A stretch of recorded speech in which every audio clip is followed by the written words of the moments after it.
네, 어떤 사건들은 이미 공소시효가 폐지되어서 처벌할 수 없고 어떤 사건들은 아직 공소시효가 남아 있어서 저희가 처벌할 수 있는 상황인데요. 그렇지만 아직도 미제 사건들 자체가 많이 남아 있습니다. 그래서 지금 저희가 영화에서 미제 사건으로 남아 있는 것들을 다룬 걸 한번 보겠는데요. 대표적인 것이 2003년도에 개방된 봉준호 감독의 영화죠. 살인의 추억입니다. 방금 말씀드린 화성 연쇄살인 사건을 모티브로 제작된 영화인데요. 화성 연쇄살인 사건은 86년도 9월 15일 경기도 화성시에서 한 목초지에서 하의가 벗겨지고 목이 졸린 71세 노인의 시신이 발견되면서부터 시작된 사건입니다.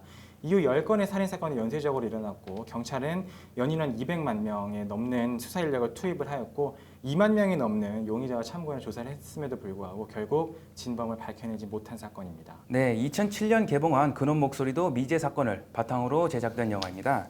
뉴스 앵커 한경배의 9살 아들 상우가 어느 날 흔적도 없이 사라지고 1억 원을 요구하는 유괴범의 피말리는 협박 전화가 시작됩니다. 범인의 유일한 단서는 교양 있는 말투로 소름 끼치게 냉정한 그놈 목소리로 범인을 추적하는 그런 영화입니다.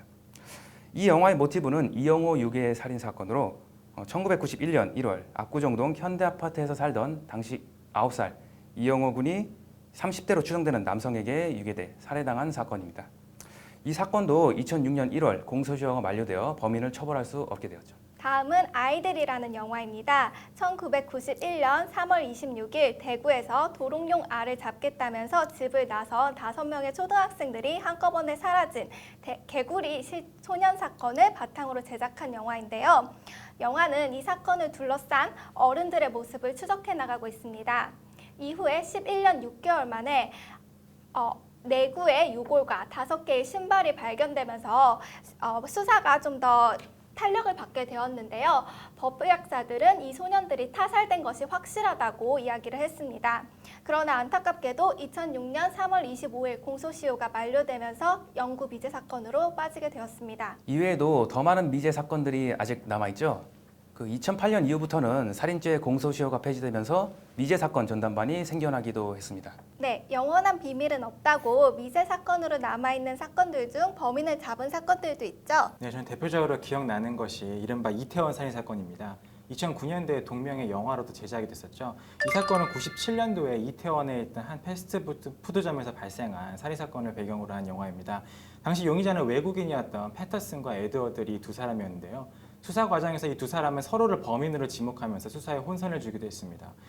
둘 중에 한 명이 범인이 분명한 상황에서 서로 범행을 부인하면서 상대방을 범인으로 지목하는 모습을 보면서 이거 유족들이 정말 마음이 아팠을 것으로 그렇게 생각이 됩니다. 그 사건 결국 에드워드리가 살인 혐의로 기소되었죠. 네, 패터슨의 진술이 구체적이고 신빙성이 높아서 에드워드리를 살인 혐의로 기소한 것으로 알고 있습니다.